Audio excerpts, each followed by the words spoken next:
show presented by Homegrown Sports Media. I am your host, Ben Daniel. Welcome back to the channel, ladies and gentlemen. And if you are new, stopping by, hanging out, I appreciate you for coming and spending time with us. What are we talking about today? Well, Caitlin Clark's WNBA debut came, and her WNBA debut went. 20 points, 10 turnovers, double-double. How did she really do? Well, it was her first game. Of course, she's going to struggle a little bit. She needs to get used to the new pace. She needs to get used to the physical play. She needs to get used to people circling her every night saying, I'm going to stop that woman from getting off. I'm going to make sure she does not make me a highlight. I'm going to make sure she doesn't get 5 catch-and-shoot threes against me. And that's exactly what we saw yesterday. Dejanay Carrington took it upon herself in the game to deny. Caitlin Clark, every time she would come off a screen, she would get hedged, she would get trapped. She was definitely number 1 circled on the scouting report. This is who we need to stop. If only on the other bench, the coach said, this is who we need to get off. This is who we need to draw plays around. This is who we need to work our offensive around. This is who we need to game plan around. This is who we need to change our tempo for. We can't have her conform to us. We need to conform to her. And I did not see much of that last night. It is only game 1, I understand, but it seemed like everybody was lost. The players were lost. Caitlin Clark was lost. The coach was lost. The only people that were lost yesterday played for the Connecticut Sun. But again, I will tell you, there's no need to panic. I think this is just a little rough period, an acclimation period. And Andrea Carter says the same. If you guys remember, Victor Wembanyama, his first couple weeks, we were like, wait, what's going on? We saw the defense, but offensively, we were like, what's going on? But if you know basketball, you're just like, his teammates aren't giving him the ball. His teammates just need to give him the ball and everything will be fine. That panned out. But more so, Scoot Henderson.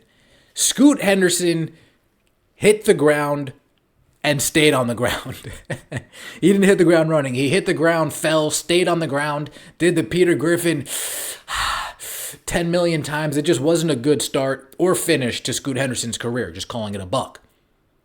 So is that the same type of level of concern we should have for Caitlin Clark? No, I don't believe so. I believe Andrea Carter does a great job of breaking it down, saying, hey, no need to panic. This is only game number 1. When Diana Taurasi told everybody it was going to be more physical, what she's doing in college isn't going to fly here in the W, this is kind of what she meant.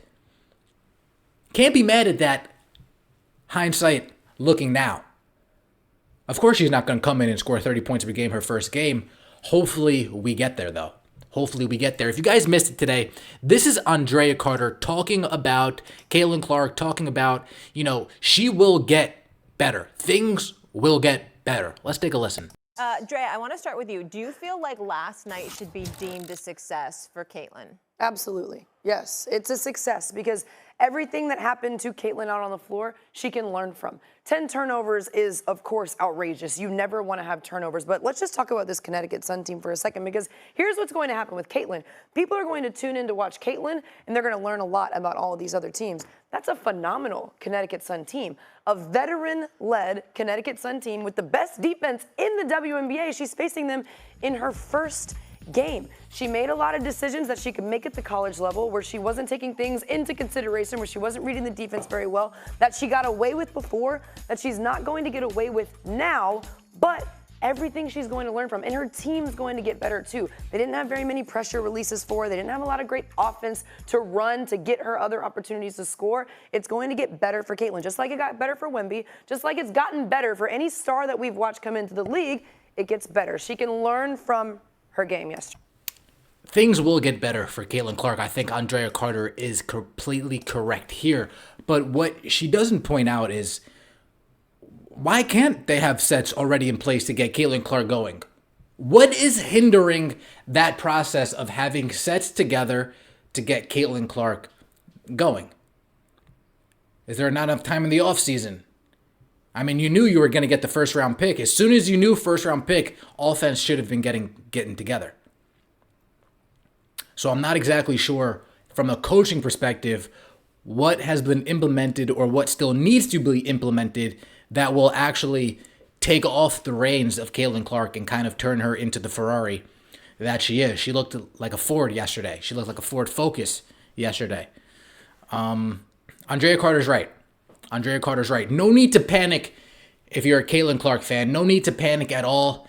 10 turnovers, yes, is a little egregious, but those 10 turnovers were trying to force the ball into spots that there simply just wasn't room for, right? That could be nerves, anxiety, trying to do a little bit too much your first time out there for real. Caitlin Clark steps on the court again Thursday at home in Indiana against the New York Liberty, and I'm trying to be here for it. I will be live for that game. So let me know what you think about Caitlin Clark's debut in the comments section below. Do you agree with Andrea Carter, or are you a little bit more concerned about what you saw than the rest of us?